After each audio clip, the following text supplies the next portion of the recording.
ಬಾರಿ ಗೆಲುವು ನಮ್ಮದೇ. ರಾಜ್ಯದಲ್ಲಿ 22 ಸ್ಥಾನಗಳನ್ನ ನಾವು ಗೆದ್ದೇ ಗೆಲ್ತೀವಿ ಅಂತ ನ್ಯೂಸ್ 18ಗೆ ಬಿಎಸ್ ಯಡಿಯೂರಪ್ಪ ಎಕ್ಸ್ಕ್ಲೂಸಿವ್ ಆಗಿ ಹೇಳಿಕೆಯನ್ನ ಕೊಟ್ಟಿದ್ದಾರೆ. ಬಳ್ಳಾರಿಯಲ್ಲಿ ಈ ಬಾರಿ ಗೆಲುವು ನಮ್ಮದೇ ಅನ್ನೋ ವಿಶ್ವಾಸವನ್ನ ಯಡಿಯೂರಪ್ಪ ಅವರು ವ್ಯಕ್ತಪಡಿಸಿದ್ದಾರೆ. ಅಷ್ಟೇ ಅಲ್ಲ, ರಾಜ್ಯದಲ್ಲಿ 22 ಸ್ಥಾನಗಳನ್ನ ನಾವು ಗೆದ್ದೇ ಗೆಲ್ತೀವಿ ಅನ್ನೋ ಮಾತನ್ನ ಯಡಿಯೂರಪ್ಪ ಅವರು ಹೇಳಿರೋದು. ನ್ಯೂಸ್ 18 ಜೊತೆ ಮಾತನಾಡಿದಾಗ ಎಕ್ಸ್ಕ್ಲೂಸಿವ್ ಆಗಿ ಈ ಹೇಳಿಕೆಯನ್ನ ಯಡಿಯೂರಪ್ಪ ಕೊಟ್ಟಿದ್ದಾರೆ. ಮೈಸೂರಲ್ಲಿ ಈಗಾಗಲೇ ಪ್ರತಾಪ್ ಸಿಂಹ ಗೆದ್ದಿದ್ದಾಗಿದೆ, ಮಂಡ್ಯದಲ್ಲಿ ಅಧಿಕಾರದ ದುರ್ಬಳಕೆ ಆಗ್ತಾ ಇದೆ ಅಂತ ಯಡಿಯೂರಪ್ಪ ಅವರು ನ್ಯೂಸ್ 18ಗೆ ಕೊಟ್ಟಂತ ಎಕ್ಸ್ಕ್ಲೂಸಿವ್ ಹೇಳಿಕೆಯಲ್ಲಿ ಅದನ್ನೆಲ್ಲ ಎಕ್ಸ್ಪ್ಲೈನ್ ಮಾಡಿದ್ದಾರೆ. ಇನ್ನೊಂದ್ ಕಡೆ ಮಂಡ್ಯ ಜಿಲ್ಲಾಧಿಕಾರಿ ವರ್ಗಾವಣೆಗೆ ಯಡಿಯೂರಪ್ಪ ಅವರು ಒತ್ತಾಯವನ್ನ ಮಾಡಿದ್ದಾರೆ.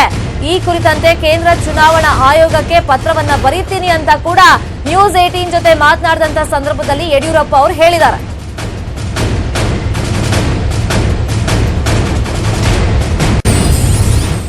ನಮ್ಮ ರಿಪೋರ್ಟರ್ ಶರಣು ಹಂಪಿ ಯಡಿಯೂರಪ್ಪ ಅವರನ್ನ ಮಾತಾಡಿಸಿದ್ದಾರೆ. ಯಡಿಯೂರಪ್ಪ ಅವರು ಏನೆಲ್ಲ ಮಾತಾಡಿದ್ದಾರೆ ನೋಡೋಣ ಈಗ.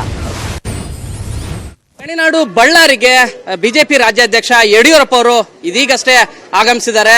ಇಂದು ಬಿಜೆಪಿ ಅಭ್ಯರ್ಥಿ ದೇವೇಂದ್ರಪ್ಪ ಅವರು ನಾಮಪತ್ರ ಸಲ್ಲಿಸ್ತಾ ಇದ್ದಾರೆ. ಈ ಕಾರಣಕ್ಕಾಗಿ ಯಡಿಯೂರಪ್ಪ ಅವರು ಆಗಮಿಸ್ತಾ ಇದ್ದಾರೆ. ರಾಜ್ಯದೆಲ್ಲರೂ ಕೂಡ ಪ್ರವಾಸ ಮಾಡಿ ಪ್ರಚಾರ ಮಾಡ್ತಾ ಇದ್ದಾರೆ. ಇದೀಗ ಯಡಿಯೂರಪ್ಪ ಅವರು ಸ್ವತಃ ನಮ್ಮ ಜೊತೆಗಿದ್ದಾರೆ. ಅವರು ಸರ್, ರಾಜ್ಯದೆಲ್ಲೆಡೆ ಕೂಡ ಪ್ರಚಾರ ಮಾಡ್ತಾ ಇದ್ರಿ, ಹೇಗಿದೆ ಸರ್ ವಾತಾವರಣ? 2014ಗೆ ಹೋಲಿಕೆ ಮಾಡಿದ್ರೆ ಮೋದಿಯವರ ಗಾಳಿ ಬಹಳ ದೊಡ್ಡ ಪ್ರಮಾಣದಲ್ಲಿ 2019 ಚುನಾವಣೆಯಲ್ಲಿ ಕಾಣ್ತಾ ಇದೆ. ನಿಶ್ಚಿತವಾಗಿ 300ಕ್ಕೂ ಹೆಚ್ಚು ಸೀಟ್ಗಳನ್ನ ಗೆದ್ದು ಮತ್ತೊಮ್ಮೆ ನರೇಂದ್ರ ಮೋದಿ ಅವರು ಪ್ರಧಾನಿ ಆಗ್ತಾರೆ. ಕರ್ನಾಟಕದಲ್ಲಿ ಕನಿಷ್ಠ 22 ಸೀಟ್ಗಳನ್ನ ಗೆಲ್ತೇವೆ. ಬಳ್ಳಾರಿ ಸೇರಿ 22 ಲೋಕಸಭಾ ಸೀಟ್ ಗೆಲ್ತೇವೆ. ಆ ತರ ದೇವದುರ್ಲಭವಾದಂತಹ ಒಂದು ವಾತಾವರಣ ಇದೆ. ಹೀಗಾಗಿ ಮೈತ್ರಿ ಪಕ್ಷಗಳು ಸರ್ ಬರೀ ಏನು ಮೈಸೂರು, ಹಾಸನ, ಮಂಡ್ಯ ಈ ಭಾಗದಲ್ಲಿ ಗೆಲ್ಲಲಿಕ್ಕೆ ಸಾಕಷ್ಟು ಹರಸಾಹಸ ಪಡ್ತಾ ಇದೆ ಅಂತ ಅನಿಸ್ತಾ ಇದೆ ಸರ್ ನಿಮಗೆ? ನಿಶ್ಚಿತವಾಗಿ ನೋಡಿ, ಮೈಸೂರಿನಲ್ಲಿ ಈಗಾಗಲೇ ನಾವು ಪ್ರತಾಪ್ ಸಿಂಹ ಗೆದ್ದಾಗಿದೆ.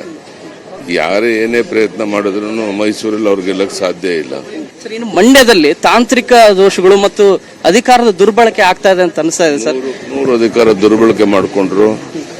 ನಾಮಪತ್ರ ತಿರಸ್ಕಾರ ಆಗಬೇಕಾಗಿತ್ತು, ಆದರೆ ಡೆಪ್ಟಿ ಕಮಿಷನರು ಅದನ್ನ ಕೊನೆಗಳಿಗೆನಲ್ಲಿ ತಿದ್ದುಪಡಿ ಮಾಡಿಸಿ ಎಲ್ಲ ಮಾಡಿ ಮೋಸ ಮಾಡಿದ್ದಾರೆ.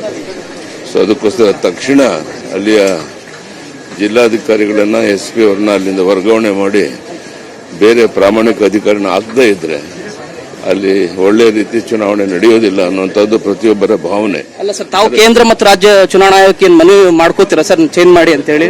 ಖಂಡಿತ ಪತ್ರ ಬರೀತೀನಿ. ತಕ್ಷಣ ಅಲ್ಲಿ ಜಿಲ್ಲಾಧಿಕಾರಿಗಳನ್ನ SP ಅವ್ರನ್ನ ಅಲ್ಲಿಂದ ಬೇರೆ ಕಡೆ ವರ್ಗಾವಣೆ ಮಾಡಿ ಪ್ರಾಮಾಣಿಕ ಅಧಿಕಾರಿಯನ್ನ ಹಾಕಬೇಕು ಅಂತ ಕೇಂದ್ರ ಚುನಾವಣಾ ಆಯೋಗಕ್ಕೆ ಪತ್ರ ಬರೀತೀನಿ. ಬಳ್ಳಾರಿ ಕಳೆದ ಉಪಚುನಾವಣೆಯಲ್ಲಿ ಭಾರಿ ಹಂತಗಳನ್ನು ಸೋತಿದೆ ಸರ್. ಈ ಸಾರಿ ಯಾವ ವಿಶ್ವಾಸ ಇದೆ ಸರ್, ಮತ್ತು ರಾಜ್ಯದ ಎಲ್ಲದ ಕಡೆ ಯಾವ ರೀತಿ ವಿಶ್ವಾಸ ಇದೆ? ಇಲ್ಲ, ಬಳ್ಳಾರಿನಲ್ಲಿ ಹೋದ ಸಾರಿ ಅದರದ್ದೇ ಆದ ವಿಶೇಷ ಕಾರಣ ಇತ್ತು. ಈ ಬಾರಿ ಎಲ್ಲರೂ ಒಟ್ಟಾಗಿದ್ದೇವೆ. ಹಾಗಾಗಿ ನಮ್ಮ ಅಭ್ಯರ್ಥಿ 100ಕ್ಕೆ 100 ಇಲ್ಲಿ ಆಯ್ಕೆ ಆಗ್ತದೆ.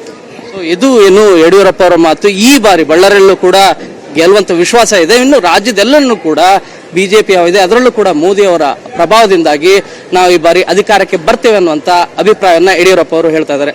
ಬಳ್ಳಾರಿಯಿಂದ ಕ್ಯಾಮರಾ ಪರ್ಸನ್ ದಿವಾಕರ್ ರೆಡ್ಡಿ ಜೊತೆ ಶರಣು ಹಂಪಿ, ನ್ಯೂಸ್ 18 ಕನ್ನಡ.